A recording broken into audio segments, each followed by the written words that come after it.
Good morning, students. Welcome to MMA. Malaka sir this side. Hope you all are doing well. I am also fine. Thank you.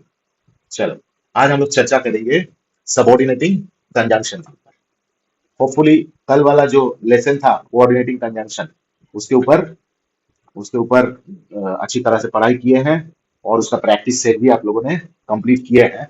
And as usual my champs have scored more than 85%, definitely. So, with that hope, let us start today's conversation. आज हम लोग subordinating conjunction के ऊपर in detail पढ़ाई करेंगे. Okay. So, although we have discussed earlier during our discussion in adverbial clause में हम लोग subordinating conjunction के ऊपर चर्चा किए थे. Overall इसके जानकारी ले लिए थे, but still as it is the discussion on conjunction. So subordinating conjunction is a major part. So उसके ऊपर और भी ज्यादा डिटेल में चर्चा करेंगे. चलिए, let us start. As the name suggests, subordinating conjunction. तो ये होता क्या है, सबसे पहले ये समझ लेते हैं. भाई सबऑर्डिनेट मतलब डिपेंडेंट. सबसे बड़ी बात है, सबऑर्डिनेट मतलब डिपेंडेंट. आप में से जो भी सरकारी या किसी भी ऑफिस में काम करते हैं, तो आपके अंदर में जो भी लोग काम करता होगा, तो वो आपका वो आपका सबऑर्डिनेट है. वो आपका सबऑर्डिनेट है. तो सबऑर्डिनेटिंग कंजंक्शन मतलब मतलब डिपेंडेंट. और खाली डिपेंडेंट नहीं, डिपेंडेंट तो है ही, उसके साथ हम लोग बोलेंगे सहकारी, मतलब हेल्पिंग, डिस्क्राइबिंग. जैसे आपके अंदर में जो काम करता है वो क्या खाली आपके ऊपर डिपेंडेंट ही है? डिपेंडेंट तो है ही, बट उसके साथ साथ सहकारी भी है. मतलब आपको हेल्प भी करता है, सपोर्ट भी करता है. आपके हाथ हाथ में आपके आपका आपके काम में आपका हाथ भी बटाते हैं. तो ऐसे समझते हैं तो समझ में आसानी होगा. सबऑर्डिनेटिंग कंजंक्शन मतलब सबऑर्डिनेटिंग मतलब ये तो डिपेंडेंट है ही, आपके ऊपर डिपेंडेंट है. आपके ऊपर मतलब आपके ऑर्डर के ऊपर डिपेंडेंट है. आप जैसे बोलोगे वैसे वो परफॉर्म करेगा. तो सहकारी हो गया, मतलब आपको हेल्प भी करता है, आपका हेल्पर बोल सकते हैं. ठीक है. तो चलिए, with that concept of subordinate, तो let us deep dive into subordinating conjunction. तो सबसे पहले ये देख लेते हैं. This conjunctions join as independent clause with a dependent और सबऑर्डिनेट क्लॉज. तो क्या बोल रहा है? This conjunctions join an independent clause with a dependent और सबऑर्डिनेट क्लॉज. ये करता क्या है? ये एक सेंटेंस में जो इंडिपेंडेंट क्लॉज या मेन क्लॉज होता है उसके साथ दूसरा डिपेंडेंट या इंडिपेंडेंट या सबऑर्डिनेट सॉरी दूसरा डिपेंडेंट या फिर सबऑर्डिनेट क्लॉज को अटैच करता है, जोड़ता है, जोड़ने का काम करता है. और ये जोड़ के क्या करता है?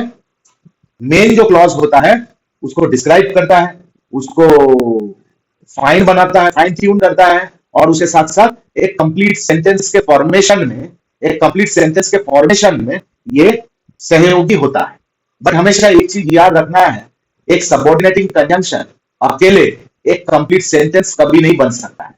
ये स्टैंड अलोन सेंटेंस बन ही नहीं सकता है, क्योंकि इसका काम ही है मेन क्लॉज या प्रिंसिपल क्लॉज को सहायता प्रदान करना, सहयोगी होना, उसके काम में हाथ बटाना.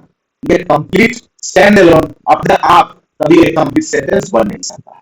तो कुछ एक कॉमन सबऑर्डिनेटिंग कंजंक्शन का एग्जांपल्स देखेंगे, उसका यूजेज देखेंगे, तो अपने आप हम लोगों को क्लियर होता जाएगा. सबसे पहले हम लोग स्टार्ट करेंगे इफ से. इफ मतलब condition. Condition use for condition. कोई कंडीशन दे रहा है, if but, ifs and buts बोलते ही है, तो कहावत है इफ्स एंड बट्स मतलब कंडीशन. तो ये क्या है? अगर ऐसे होता है तो ऐसे करेंगे, अगर ये होता है तो वो होगा. तो मतलब कंडीशन देना, इसको एग्जाम्पल से समझेंगे. ठीक है. इफ, उसके बाद although. Although means even though. मतलब इसको जब दो और दो, ठीक है, दो और although mostly similar meaning show करता है. ऑल्दो इसका यूजेज अलग अलग हो सकता है, बट मोस्टली इसका मीनिंग पे जाओगे तो इवन दो, दोनों का मीनिंग है इवन दो. ठीक है. तो उसके बाद आगे बढ़ेंगे. After use for a later time, बाद में. भविष्य में कोई समय को ये निर्देश या दिशा निर्देश करता है। आफ्टर, बाद में। बिफोर मतलब अर्लियर टाइम, पूर्व काल में जो घट चुका है, ठीक है, अतीत में। Next, because gives a reason, ये कोई कारण को दर्शाता है, ठीक है।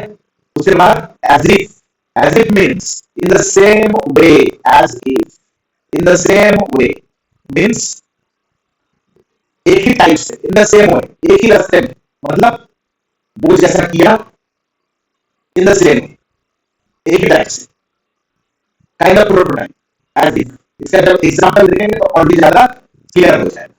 चलिए, अनलेस, ठीक है, अनलेस, इफ नॉट, अनटिल, ये भी कंडीशनल है, ये भी कंडीशनल है। इफ की तरह इफ नॉट भी कंडीशनल है।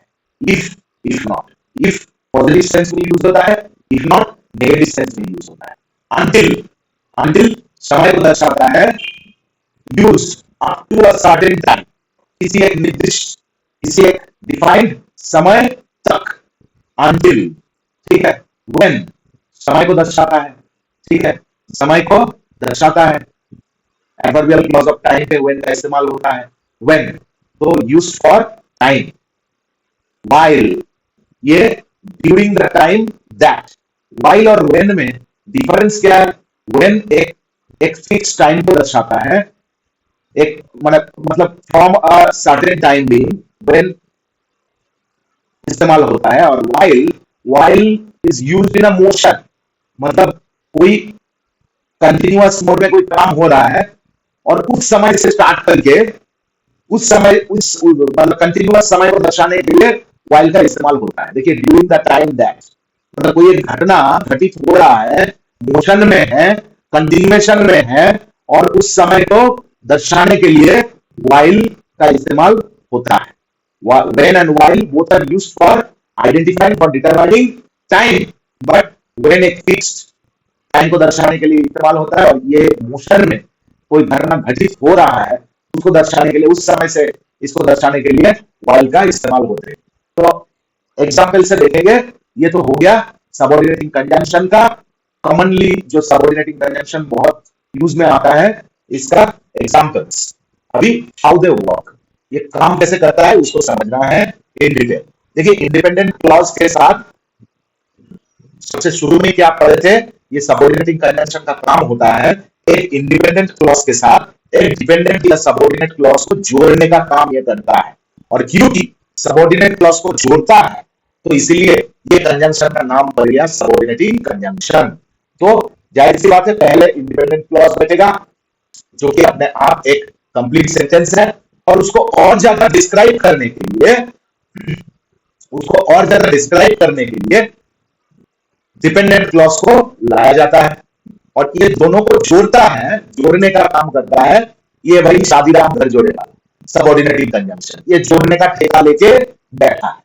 तो देखो, ये डिपेंडेंट क्लॉज जो है, ये cannot stand alone as a sentence, ये अकेले एक सेंटेंस के तौर पे मान्यता इसमें नहीं है, बट ये दोनों को जोड़ता है। कौन? ये घर जोड़े, ठीक है, सबऑर्डिनेटिंग कंजंक्शन। ये जोड़ दिया दोनों को, और जोड़ के एक इंडिपेंडेंट और दूसरा डिपेंडेंट को जोड़ के ये बना दिया एक सिंपल सेंटेंस को एक कॉम्प्लेक्स सेंटेंस बना दिया।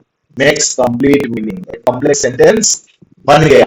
एक कॉम्प्लेक्स सेंटेंस बनने में सबऑर्डिनेटिंग कंजंक्शन का एक बहुत महत्वपूर्ण योगदान है, जो कि एक इंडिपेंडेंट क्लॉज मतलब एक सिंपल सेंटेंस, और उसके साथ साथ एक डिपेंडेंट क्लॉज जो कि अकेले अपने बलबूते पे एक सेंटेंस नहीं है या कंप्लीट सेंस प्रोवाइड नहीं कर सकता है, ये दोनों को जोड़ता है और जोड़ के बना देता है कॉम्प्लेक्स सेंटेंस। एक से अधिक सेंटेंस अगर जोड़ के कोई कंप्लीट सेंस प्रोवाइड करता है तो वो कॉम्प्लेक्स सेंटेंस ही है। तो अभी सेंटेंस में इसका एग्जांपल्स देखेंगे और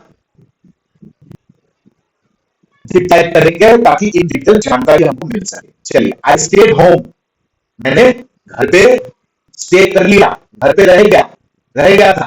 बिकॉज इट वॉज रेनिंग, कारण बारिश हो रहा था, क्योंकि बारिश हो रहा था मैं घर पे रह गया। तो बिकॉज आई स्टेड होम, ये हो गया आपका इंडिपेंडेंट क्लॉज, और बिकॉज से स्टार्ट करके बिकॉज हो गया आपका सबऑर्डिनेटिंग कंजंक्शन, ये जोड़ रहा है बिकॉज इट वॉज रेनिंग, कारण बारिश हो रहा था। बिकॉज से स्टार्ट करके ये पोर्शन तक till the end of the sentence, ये हो गया आपका डिपेंडेंट क्लॉज। इसके ऊपर डिपेंडेंट, आई स्टेड होम, इसके ऊपर डिपेंडेंट। ठीक है, तो अभी नेक्स्ट सेंटेंस की तरफ मुड़ेंगे। Although she was tired she continued to work. देखिए यहां पे सेंटेंस के शुरू में ये सबऑर्डिनेटिंग क्लॉज या डिपेंडेंट क्लॉज बैठ गया। Although she was tired, although she was tired, वो टायर्ड थे, फिर भी शी कंटिन्यूड टू वर्क, वो काम करते गए, वो काम कंटिन्यू करते गए। तो ये हो गया आपका शी कंटिन्यूड टू वर्क, ये हो गया आपका प्रिंसिपल क्लॉज या इंडिपेंडेंट क्लॉज। और ऑल्दो शी वाज टायर्ड, ये हो गया आपका डिपेंडेंट या सबऑर्डिनेटिंग क्लॉज, और इसको जोड़ा जा रहा है ऑल्दो से, तो ये हो गया आपका सबऑर्डिनेटिंग कंजंक्शन। तो सेंटेंस के बीच में भी बैठ सकता है, इन बिटवीन टू क्लॉज भी ये बैठ सकता है, सेंटेंस के शुरू में भी बैठ सकता है। जगह अपने हिसाब से ये डिसाइड करता है अकॉर्डिंग टू द एक्शन और task it has been given. इसको जैसा काम दिया गया है वैसे ही ये अपना जगह भी चूज कर लेता है और अकॉर्डिंगली काम भी करता है। We will go for a walk if the weather is pleasant. हम लोग वॉक पे चलेंगे अगर, if conditional, the weather is pleasant, weather अगर मनोरम रहा, प्लीजेंट रहा, आरामदायक रहा, तो हम लोग वॉक पे चलेंगे, अगर नहीं रहा तो नहीं चलेंगे। तो कंडीशन, कंडीशन, तो we will go for a walk, ये हो गया आपका इंडिपेंडेंट क्लॉज। और if the weather is pleasant, ये हो गया आपका डिपेंडेंट क्लॉज। और बीच में जो इफ है ये बन गया आपका घर जोड़े, मतलब ये जोड़ने का काम कर रहा है, subordinating conjunction. I will call you when I reach home, तो आई विल कॉल यू ये हो गया आपका इंडिपेंडेंट क्लॉज। और व्हेन से स्टार्ट करके आई विल रीच होम, जब मैं घर पहुंचूंगा, जब मैं घर पहुंचूंगा मैं आपको कॉल करूंगा। तो ये व्हेन से स्टार्ट करके होम तक ये सेंटेंस का जो पोर्शन है ये बन गया आपका dependent clause. He won't go out unless you come with him, he won't go out, वो बाहर नहीं जाएंगे अगर आप उनको उनके साथ नहीं आ रहे हैं। तो वो जब तक बोलना भूल होगा, इसको कैसे बोलेंगे, अनलेस यू केम, अगर आप उसके साथ नहीं आते हैं तो वो बाहर नहीं जाएंगे। ठीक है, अनलेस मतलब इफ नॉट, अगर आप उसके साथ नहीं जाएंगे तो वो बाहर नहीं जाएंगे। ठीक है, तो ही वोंट गो आउट ये हो गया आपका इंडिपेंडेंट या principal clause. Unless you come with him ये हो गया डिपेंडेंट या सबऑर्डिनेटिंग क्लॉज, और उसके साथ साथ अनलेस बन गया आपका सबऑर्डिनेटिंग कंजंक्शन। ठीक है, why they are important, subordinating conjunction क्यों इंपॉर्टेंट है? They help us add more details to our sentences, they make our writing clear and interesting, used in essays, stories, conversations and exams। मतलब आप सोच सकते हैं writing skill develop करने के लिए ये एक अचूक बाण है। और उसके साथ साथ अगर आप अपना कम्युनिकेशन स्किल या स्पीकिंग पावर बढ़ाना चाहते हैं तो भी इसका जो यूजेज है वो मोस्ट इंपॉर्टेंट है। तो इसके यूजेज को बहुत अच्छी तरह से आपको आत्मसात करना है, कैसे इसका यूज हो रहा है। Use subordinating conjunctions to connect ideas smoothly and make your sentence more meaningful. ठीक है, वीडियो को पॉज करके अच्छी तरह से सारे एग्जांपल्स नोट डाउन कर लीजिए, सेंटेंस का फॉर्मेशन नोट डाउन कर लीजिए। बढ़ते हैं आगे, सबऑर्डिनेटिंग कंजंक्शन का और भी बहुत सारा एग्जांपल्स देखेंगे। जो देखिए when, as soon as, since, मतलब सबऑर्डिनेटिंग कंजंक्शन का जो स्टार्टर होता है ये उतना ही तो नहीं है जितना लास्ट स्लाइड में देखे हैं, और भी बहुत सारा एग्जांपल्स यहां पे स्टार्टर का एग्जांपल्स यहां पे हैं। When, as soon as, since, even though, until, while, now that, wherever, provided, before, because, though, if, even if, then, whenever, as though, so that, as, although, unless, once, till, in order that, as long as, that, ये सारे subordinating conjunction का starter का role play करता है, और subordinating conjunction ही है subordinating clause का starter का रोल प्ले करता है। दो चार एग्जांपल्स भी देख लेंगे भाई, और उसके साथ साथ ये हाईलाइटेड पोर्शन भी पढ़ लेते हैं एक बार, ताकि कुछ छूट ना जाए। Subordinating conjunctions introduce a dependent और subordinate clause and connect it to an independent clause. Already we have discussed in earlier slide. Still, it is the most important part. That's the reason again reiterating it. चलिए कुछ एक examples देख लेते हैं, और examples देखने से क्या होता है, समझने में सुविधा होता है। When it rains, we stay at home. इसको उल्टा करके भी, पलटा के भी लिख सकते हैं, we stay at home when it rains. But इसको ऐसे भी लिख सकते हैं, when it rains, जब बारिश होता है, we stay at home, तब हम लोग घर पे रहते हैं। ठीक है, जब बारिश होता है हम लोग घर पे रहते हैं। तो when it rains ये बन गया आपका सबऑर्डिनेटिंग क्लॉज, और when बन गया सबऑर्डिनेटिंग कंजंक्शन, सेंटेंस के शुरू में बैठ रहा है, और ये बन गया आपका we stay at home, ये तो है ही प्रिंसिपल क्लॉज। चलिए आगे बढ़ते हैं। I was happy, मैं खुश था, बिकॉज, क्योंकि, यू हेल्प मी, क्योंकि आपने मुझे सहायता प्रदान किए थे, इसलिए मैं खुश था। तो बिकॉज यू हेल्प मी ये बन गया आपका सबऑर्डिनेटिंग क्लॉज, और बिकॉज बन गया आपका सबऑर्डिनेटिंग कंजंक्शन, और उसके साथ साथ आई वॉज हैप्पी ये तो प्रिंसिपल क्लॉज है ही। चलिए, although he was tired he kept studying, वो टायर्ड थी फिर भी, वो टायर्ड थे फिर भी उन्होंने पढ़ाई बंद नहीं किया, मतलब पढ़ाई चालू रखा। ही केप्ट स्टडीइंग, उन्होंने पढ़ाई चालू रखा। ठीक है, तो ऑल्दो ही वाज टायर्ड ये पोर्शन बन गया आपका सबऑर्डिनेटिंग क्लॉज, ऑल्दो हो गया आपका सबऑर्डिनेटिंग कंजंक्शन, और ही केप्ट स्टडीइंग ये बन गया आपका प्रिंसिपल क्लॉज।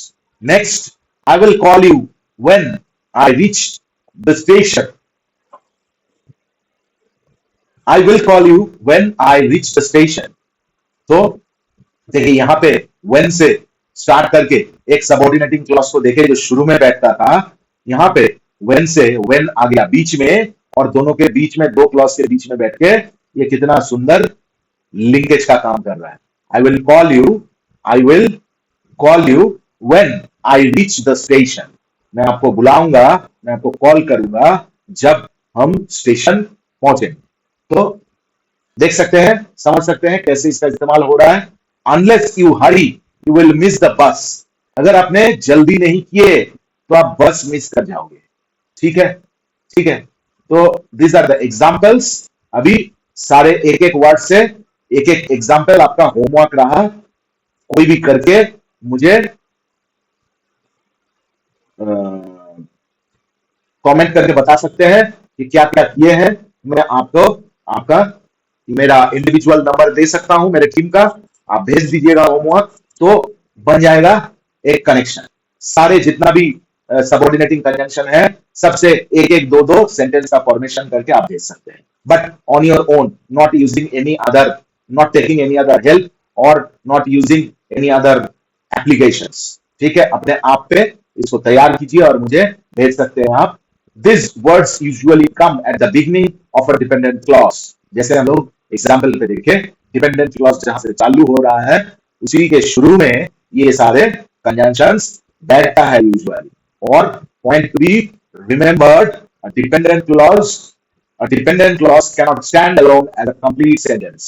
दो चार पॉइंट तो हम लोगों को याद रखना है, ये कंप्लीट सेंस तो नहीं है, कंप्लीट सेंटेंस तो नहीं है, क्योंकि ये डिपेंडेंट है और इसीलिए इसका नाम भी पड़ गया डिपेंडेंट। ठीक है, तो आशा करते हैं सबऑर्डिनेटिंग कंजंक्शन आज के डिस्कशन के बाद और भी ज्यादा क्लियर हो चुका है आप लोगों के पास। वो with that hope let us move ahead, और अभी हम लोग कोरिलेटिव कंजंक्शन के ऊपर चर्चा करेंगे। कोरिलेटिव कंजंक्शन, इसके पहले रिलेटिव वर्ड के बारे में, रिलेटिव वर्ड के साथ हम लोग परिचित हैं। कोरिलेटिव कंजंक्शन, तो कोरिलेटिव कंजंक्शन इसका अर्थ क्या होता है, चलिए let us start with the definition. Let us try to understand what correlative conjunctions are। देखिए, वो मतलब पेयर में जो आता है, ठीक है, जैसे कोएड स्कूल, बच्चे एक साथ पढ़ते हैं, जैसे मतलब कोएजुकेशन स्कूल, वैसे ही correlative conjunctions, they work in pairs and connect equal parts. ये लोग अकेले काम नहीं करता, ये जोड़ने काम करता है, एक साथ जोड़ी बना के काम करता है। एंड कनेक्ट इक्वल पार्ट्स, और इक्वल पार्ट्स को सेंटेंस में जोड़ता है। Used to combine two phrases और parts of the sentence which have equal importance within a sentence। ये क्या करता है, ये सेंटेंस में दो फ्रेज को या दो पार्ट ऑफ द सेंटेंस को जोड़ने का काम करता है, बट ऐसे वैसे दो पार्ट या ऐसे वैसे दो फ्रेज को नहीं जोड़ेगा। इक्वल इंपॉर्टेंस वाला दो पार्ट को जोड़ेगा विद इन अ सेंटेंस। एक सेंटेंस में दो ऐसे पार्ट को, दो ऐसे फ्रेज को जोड़ेगा जिसका इक्वल इंपॉर्टेंस है, समान इंपॉर्टेंस है। ये अनइक्वल या अनइवन इंपॉर्टेंट वाला चीजों को जोड़ने का काम नहीं करता है। ये इक्वल इंपॉर्टेंस देने वाला, इक्वल इंपॉर्टेंस दर्शाने वाला दो फ्रेज या दो पार्ट ऑफ द सेंटेंस को जोड़ने का काम करता है। देखते हैं कैसे करता है। Correlative conjunction always works in pair. This is to be remembered on high alert. What are correlative conjunctions? Correlative conjunctions are pairs of words that join words, phrases or clauses of equal importance. जैसे part 1 और part 2 correlative conjunctions pair। part 1 के साथ part 2 को जोड़ दिया, but दोनों को तभी जोड़ेंगे जब दोनों का इंपॉर्टेंस इक्वल हो। समझ में आ रहा है? देखिए एग्जाम्पल दो चार सुनिए, देखिए, पढ़िए, जानिए तो समझ में आएगा। नॉट ओनली बट ऑल्सो, ये नॉट ओनली सेंटेंस के एक पार्ट में यूज होता है, बट ऑल्सो सेंटेंस के दूसरे पार्ट में यूज होता है। बट यूज तो एक ही सेंटेंस में दोनों पार्ट का होना है। ऐसा नहीं है कि नॉट ओनली बैठा दिए एक सेंटेंस में और बात ऑल्सो को छोड़ दिए, नहीं होगा। ऐसा नहीं है कि बात ऑल्सो को ला लिए और नॉट ओनली को लाना भूल गया, नहीं होगा। एक ही सेंटेंस में दोनों पोर्शन को इस्तेमाल करना है। whether or, both and, so as, no sooner than, earlier, either or, rather or, not but, such as, hardly, when, neither nor, if, then, as, scarcely, when, only when। ठीक है, इसको अच्छी तरह से नोट डाउन कीजिए। These are examples of correlative conjunctions। अभी हम लोग देखेंगे these correlative conjunctions how come into usage in a sentence। ठीक है, examples in sentence। Not only Ria but also her brother sang beautifully। क्या बोल रहा है? Ria sang beautifully, his brother also sang beautifully। अभी ये दोनों इंडिपेंडेंट क्लॉज है। अभी ये दोनों क्लॉज को, ये दो डिफरेंट क्लॉज है और ये दोनों क्लॉज को जोड़ने का काम कर रहा है। देखिए एक ही टाइप है, मतलब बोल रहा था ना इक्वल इंपॉर्टेंस। तो यहाँ पे देखिए सिंगिंग, काम करना, गाना गाना, ये तो मेन एक्शन है। तो Rita सैंग beautifully, her brother सैंग beautifully, दोनों इक्वल इंपॉर्टेंट है, इक्वल इंपॉर्टेंस दे रहा है। क्यों? क्योंकि बहुत अच्छी तरह से गाना, तो ये मेन मुद्दा है। ये भी, रिया भी बहुत अच्छा गाना गाई और उसके जो ब्रदर था वो भी बहुत अच्छा गाना गाया, तो दोनों का इक्वल इंपॉर्टेंस बन गया। तो नॉट ओनली रिया, केवल रिया ही नहीं, उनके भाई भी, बट ऑल्सो हर ब्रदर, उनके भाई भी सैंग ब्यूटीफुली, बहुत अच्छी तरह से गाना गाए। समझ में आ रहा है? इधर यू कॉल हिम और आई विल, इधर यू कॉल हिम, या तो फिर आप उनको कॉल कीजिए और मैं उनको कॉल करता हूं। इधर और, या फिर आप या फिर मैं। ठीक है, next, neither the teacher nor the students were present। ना कि टीचर ना स्टूडेंट, कोई भी प्रेजेंट नहीं था, सारे एब्सेंट था। whether you win or lose, try your best। आप जीतो चाहे हारो, आप अपना सर्वश्रेष्ठ प्रदर्शन करो, ये जरूरी है। आप जीतो या हारो कुछ फर्क नहीं पड़ता है, बट ट्राई योर बेस्ट, आप अपना सबसे उत्तम प्रदर्शन करो, चेष्टा करो। ठीक है, वेदर और if it rains then we will stay home, अगर बारिश होता है तो हम लोग घर पर ही रहेंगे। इफ देन, ठीक है। चलिए और कुछ एग्जांपल्स है। I would rather stay home और गो फॉर अ वॉक, मैं या तो फिर घर पे रहूंगा या फिर पैदल टहलने निकल जाऊंगा।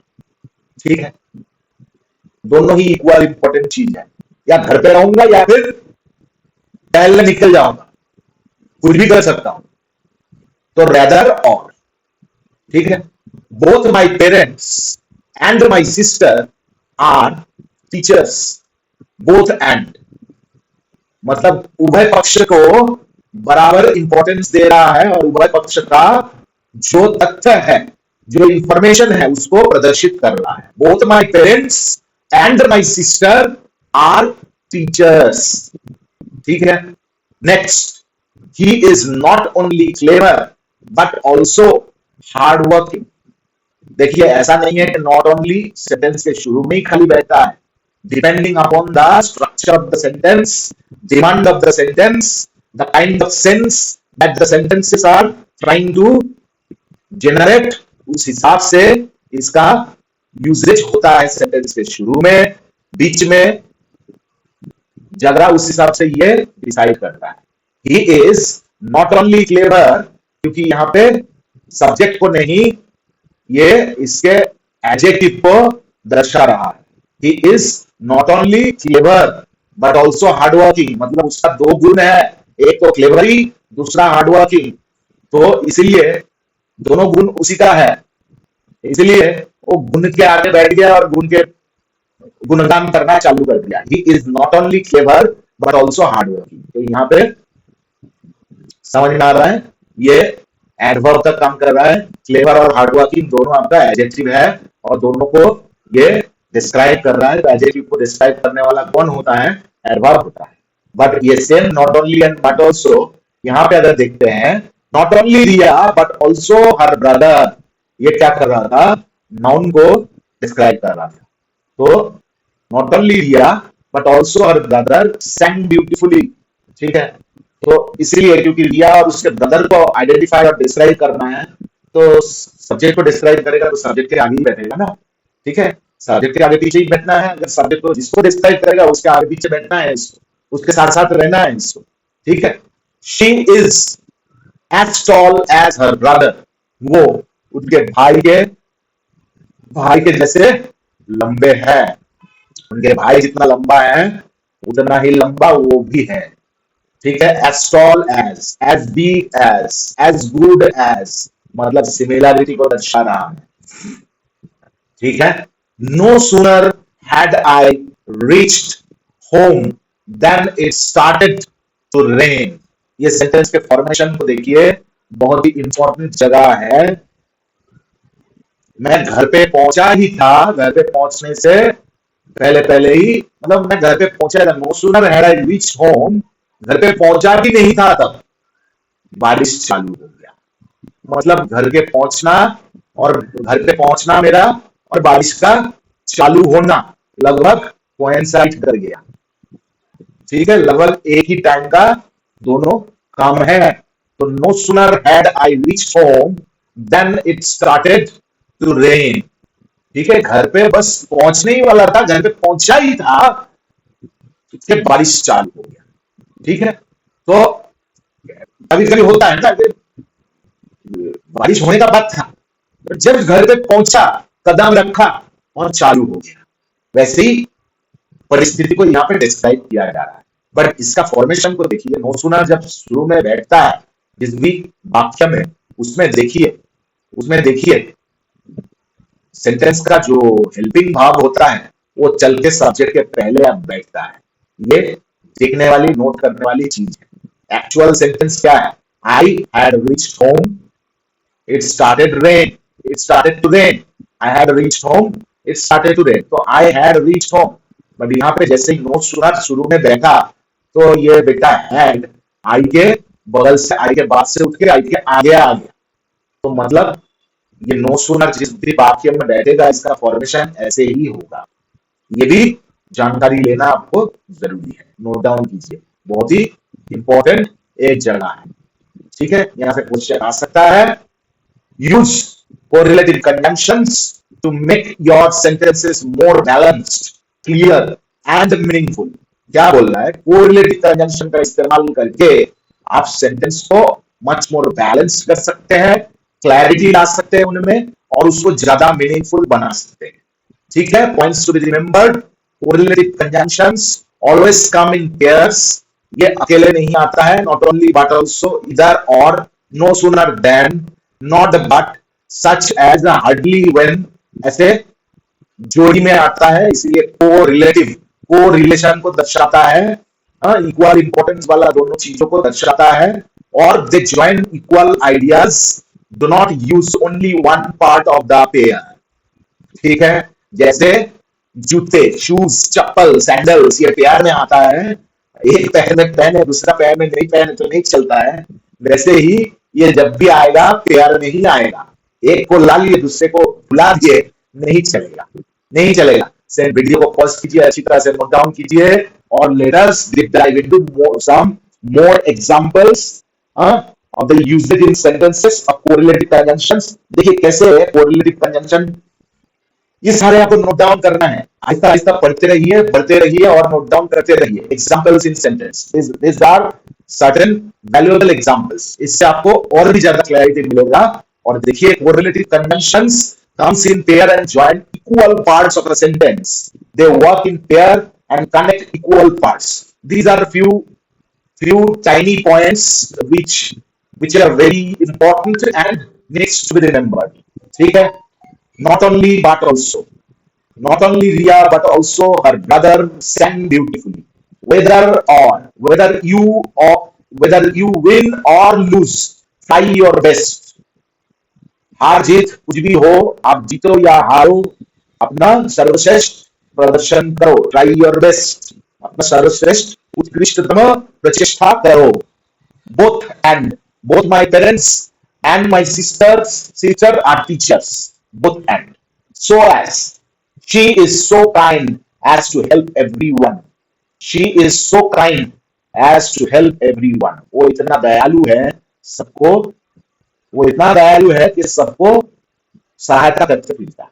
ठीक है, next, no sooner then, no sooner had I reached home than it started to rain. Next, either you will call him or I will, I will rather stay home or go for a walk। not but, he is not only clever but also hardworking, not only but also, not only but also इसका short form है, not but भी बोलते हैं, but only and also का इस्तेमाल भी होता है। such as, she is such a talented girl as we all admire। she is such a talented girl, वो इतना talented लड़की है कि हम सब उसको प्रशंसा करते हैं, we all admire। ठीक है, such that भी है, such as भी है, she is such a talented girl as we all admire।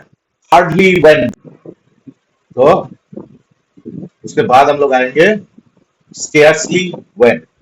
अभी देखिए, hardly when, scarcely when, no sooner than, ये तीनों जो correlative conjunctions हैं, ये almost are of similar meaning। तीनों का मतलब आप ऐसे समझ सकते हैं कि भाई एक के बाद एक, immediate after, one after another, मतलब एक घटना घटने के लगभग साथ साथ ही दूसरा घटना चालू हो गया। स्केर्सली when, देखिए scarcely had she sat down when the phone wrong, मतलब वो बैठा ही था बेचारी, पूरा दिन काम करने के बाद जब बैठा ही था कि फोन बजना चालू हो गया। ठीक है, जैसे यहाँ पे hardly had the bell rung when the students ran out, मतलब बेल बजना चालू ही हुआ था, बच्चे लोग दौड़ के निकलना चालू कर लिए क्लास से। मतलब जैसे एक घटना के साथ साथ ही, एक इवेंचुअलिटी के साथ साथ ही दूसरा एक इवेंट चालू हो जाना, एक घटना घटित होने के ऑलमोस्ट साथ साथ ही दूसरा घटना भी घटना चालू हो गया। ठीक है, वो बैठा ही था कि बेल बजना चालू हो गया इमीडिएटली वन आफ्टर एनदर, आप ऐसे समझिए, ठीक है। इसके ऊपर सेपरेट एक डिस्कशन करेंगे, नेक्स्ट स्लाइड में है। चलिए आगे बढ़ते हैं। Only when you practice daily you can improve, मतलब जब आप डेली प्रैक्टिस करोगे तभी आप इंप्रूव कर पाओगे, ओनली व्हेन, ठीक है। केवल मात्र जब आप डेली प्रैक्टिस करोगे तभी आप इंप्रूव कर पाओगे। If it rains then we will stay at home, अगर बारिश हुआ तो हम लोग घर पर रहेंगे। ये सारे जो कंजंक्शंस है, कोरिलेटिव कंजंक्शंस, इसको अच्छी तरह से नोट डाउन कीजिए और इसका मतलब समझने की प्रयास कीजिए इन सेंटेंस के माध्यम से। चलिए, मुझे ऐसा लगा कि ये पर्टिकुलर तीन को सेपरेट एक स्लाइड में आपको देना चाहिए, मतलब थाली में परोस के देने जैसा है। देखिए ये तीनों, all these three are more or less of similar kind of activities they do, more or less of similar meaning they reflect। देखिए hardly when, scarcely when and no sooner than, ये दोनों के साथ hardly and scarcely के साथ when बैठता है as a correlative conjunction, but no sooner के साथ than बैठता है, ठीक है। चलिए देखते हैं तीनों को एक एक करके। मीनिंग क्या है? barely had something happened when something else happened, मतलब एक घटना घटित हुआ, जस्ट हुआ ही था, उसके साथ साथ दूसरा घटना का परिक्रम चालू हो गया, इमीडिएटली आफ्टर, मतलब एक के बाद एक, ठीक है। हार्डली, उसके बाद हैड आता है, फिर सब्जेक्ट, और जब हैड आता है तो सब्जेक्ट के बाद जब, मतलब पास्ट पार्टिसिपल फॉर्म, मतलब पास्ट परफेक्ट टेंस का जो फॉर्मेशन होता है वही यहाँ पे परफेक्टली फिट बैठता है। हैड, उसके बाद प्रिंसिपल वर्ब का पास्ट पार्टिसिपल फॉर्म, और बाकी दूसरा जो सेंटेंस आएगा, सेकंड जो क्लॉज आएगा वो तो सिंपल पास्ट फॉर्म में रहेगा। पास्ट पार्टिसिपल का फॉर्मेशन कैसा है? एक के बाद एक, अतीत में एक घटना से पहले और एक घटना, तो इमीडिएट जो घटना घटा था अतीत में वो सिंपल पास्ट में जाता है, और उससे भी पहले जो घटना ऑलरेडी घटित हो चुका था वो पास्ट परफेक्ट टेंस में जाता है। यहाँ पे सेम पास्ट परफेक्ट टेंस का फॉर्मेशन कैसा है? हैड बैठता है और बाद का पास्ट पार्टिसिपल मतलब V3 बैठता है। तो यहाँ पे भी सिंपल हार्डली हैड पहले आ जाएगा, it is like interrogative form, जैसे पास्ट परफेक्ट टेंस का जैसे फॉर्मेशन होता है हैड और उसके बाद past participle form of the verb, और इंटरोगेटिव सेंटेंस का जो फॉर्मेशन होता है जैसे पहले आपका ऑक्सिलियरी वर्ब आ जाता है, उसके बाद सब्जेक्ट और उसके बाद मेन वर्ब का फॉर्म बैठता है। यहाँ पे भी हार्डली के साथ भी पहले हेड आ जाएगा, उसके बाद आएगा सब्जेक्ट, उसके बाद पास्ट पार्टिसिपल फॉर्म, उसके बाद आपका नेक्स्ट क्लॉज चालू होगा, और हार्डली के साथ जो व्हेन बैठता है एज अ कोरिलेटिव, तो वो बैठ गया, और उसके बाद simple past form of the second clause, ठीक है। Simple past form of the second clause verb. देखिए एक एग्जांपल देखते हैं। Hardly had she shut down when the phone wrong, वो जस्ट बैठा ही था कि फोन का रिंग बजना चालू हो गया।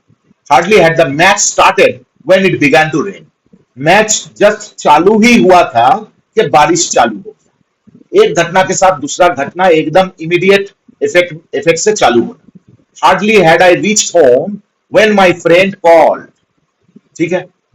आशा करते हैं कि after this explanation it is absolutely clear. अभी स्केर्सली व्हेन का भी देख लेंगे, ऑलमोस्ट सिमिलर, हार्डली व्हेन और scarcely when almost similar. Meaning देखिए, almost not, just as one event happened another happened immediate after, ठीक है। ये दोनों ही नेगेटिव सेंस में बैठता है, और almost not, just as one event happened another happened immediate after, एक घटना जस्ट घटित हुआ ही है, उसके इमीडिएट बाद ही दूसरा एक घटना घटित हो रहा है। Structure same as hardly when, structure same as hardly when, पहले स्केर्सली, उसके बाद had, subject past participle form, then when, then second clause का जो मेन वर्ब उसका सिंपल पास्ट फॉर्म मतलब V2। एग्जांपल देखते हैं। Scarcely had she shut down when the phone rang, तो एक ही सेंटेंस में हम लोग हार्डली व्हेन या फिर स्केर्सली व्हेन कर सकते हैं, यूज कर सकते हैं।